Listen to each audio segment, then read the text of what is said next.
We're good to go. Brilliant. We're ready in the room. We'll kick off with Gary from Sky Sports. Thanks, Dan. Hello again. Hello, Gary. Thanks for your time. Thank you. Injury update to Tommy Arsu. Yeah, we assessed him after the game. We took him out for precaution, so we will wait whether it's useful to use him or not. We will decide tomorrow. You weren't sure whether it was just a case of like extra fatigue. Yeah. Are you any more clear yet? No, not yet. But he's a strong boy, and hopefully he'll be fine. And if not, obviously Ben White's had a few minutes now. He can step in. Yeah, after the injury and the way we decided to manage as well his load, he's feeling perfect, back to fitness. He plays some minutes, so he's in a good place. Been on a great run, obviously five wins on the bounce in all competitions, 14 goals, which I'm sure pleases you, but 9 different scorers as well, which is remarkable, really. Yeah, it's really good. That means that the team has goals. They're coming from different places, so makes it more unpredictable, and the players are eager to score as well. And last year we had something very similar to that. We share the goals in a great way, and we have to continue to do that. Bukayo Saka, another milestone. We keep speaking about milestones, don't we? But if he is selected tomorrow night, 200 games for him for Arsenal.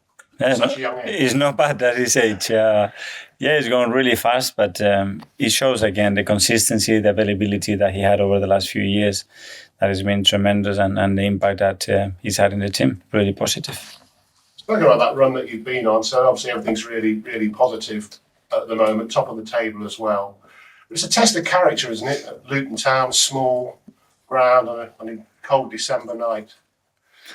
I would say it's an inspiring place. I think what they've done is remarkable. What Rob did with the team last year, the way they did it, what they transmit as a team, we are neighbors, always very close from here. So it's just an amazing story, and they fully deserve all the credit that they are getting from last year, as well the way they are playing this season, the results that they got, how close the games they've been, all the games that they played, they've been extremely close. So tomorrow we're going to have a really intense and difficult match. Rob Edwards, you know very well. Yeah. I think you're in the same classroom doing pro licenses, is that right? Yeah. He's a great coach and a really special person as well. And you can tell the way he coaches his team and the way his team behaves. And I'm very happy for him the way he's doing. And you stayed in touch over the... Yeah, we are. Yeah, because he was here at Watford as well not long ago. So we've been pretty close. Another coach you're very close to, Pep Guardiola. Mm. Did you smile when you saw his post-match interview yesterday?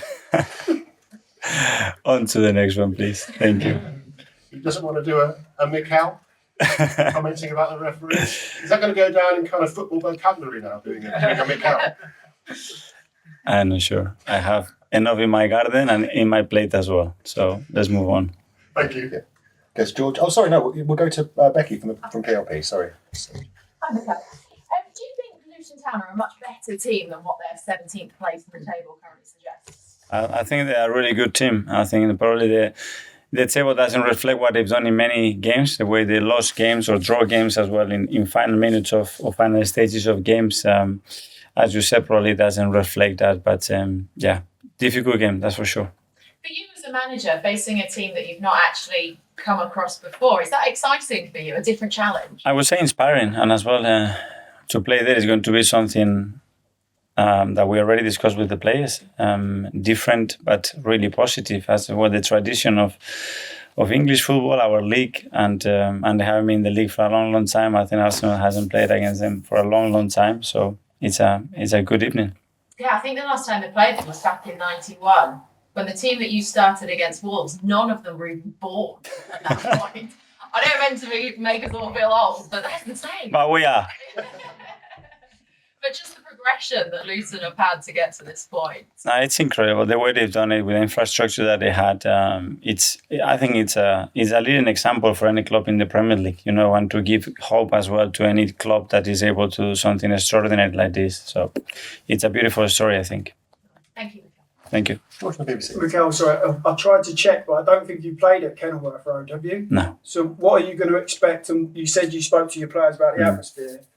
Have you ever been there? What are you going to expect? Because brilliant ground, so tight, night game. I mean, what have you said to the players and what are you expecting tomorrow from that? They know because we have already warned them, so they know what to expect. They know the kind of atmosphere they have. They know about the access. They know about everything, and especially they have to know against the team that they have to face tomorrow, and the difficulties that we're going to have to play against them, and where the opportunities are as well for us to win the game. You mentioned Saka's 200th game tomorrow. Can you just talk to us about what he's been like as a player for you? Because he just looks like he's been brilliant. He hasn't been fazed by anything that happened to him in the Euros. He just looks like he's getting better and better and better. So can you just talk about his development under you since you've been his manager? It's just like watching a kid race, and get older and mature and evolve and still have the same humbleness and willingness to become better and better and get to know the people that are close to him in his life as well, and the impact that they have on him. All the academy people that has worked with him over the years as well to make him the player that he is today, that they have to take a huge compliment of who Bukayo is today. And then let him be. Bukayo is a special guy. We have him with us and hopefully for many years to come. But there's no limits to how far he can go, is there? I mean, he's just a brilliant footballer, isn't he? At the moment, no, because he doesn't want any limits and he wants more, and the people around him wants more, and his teammates are having a better understanding of what he needs as well, and he's got coaches, a staff and a club that wants to push him to become better. So I think it's a good context for him to keep growing. And just one on Zinchenko, he made that error on Saturday, but no problems about playing him tomorrow night. Have learned from that and straight in the team again. And he created so many chances as well. He provided a goal. This is part of football. We all make mistakes, and it's not only about that. It's about how you react on top of that, and there are other things that happen after that can be done better as well. So not at all. You're starting going into this game 4 points worse off than you were at this stage last season. You were also top of the league then, but do you think, despite that deficit, that your team are much better than they were this time last year? No, I don't know, it's different. The league is different as well. The level is gone another level up, and you can see it. And I was watching a lot of games yesterday afternoon, and it's incredible how game state changes and momentum changes on games. The quality of the opponents have, the quality of the managers, and it's a really, really tough league. And we don't know how this is going to continue, but at the moment we are in a good place, and tomorrow we're going to be in a better place. And in order to do that, we're going to have to play really well tomorrow. Just building on you saying the league is different. Yesterday we saw teams, your rivals, taking points off one another. You've got a chance to open up a decent gap at the top of the league. Do you think, with the way other teams are playing and the way you're playing as well, that maybe you're better placed to win the league this season than you were last season? I don't think about that. I think about how we're going to play better tomorrow and be more consistent and be more difficult to beat, and the things that we have to tweak and how we can use our players in the best possible ways to win. And still a huge marathon ahead of us. James from ESPN. Okay, just following on from that, I know you're going to say you take it game by game. City have drawn 3 in a row now.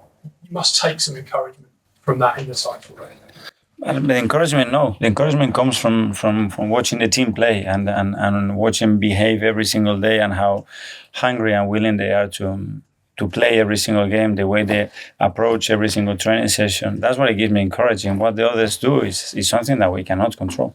Something that Gary Neville and Jamie Carragher talked about yesterday was that they feel maybe there's a drop-off in City from last season because they won the treble, because they hit this incredible high. Is that something you see? I don't look at those things. I have enough looking at my team.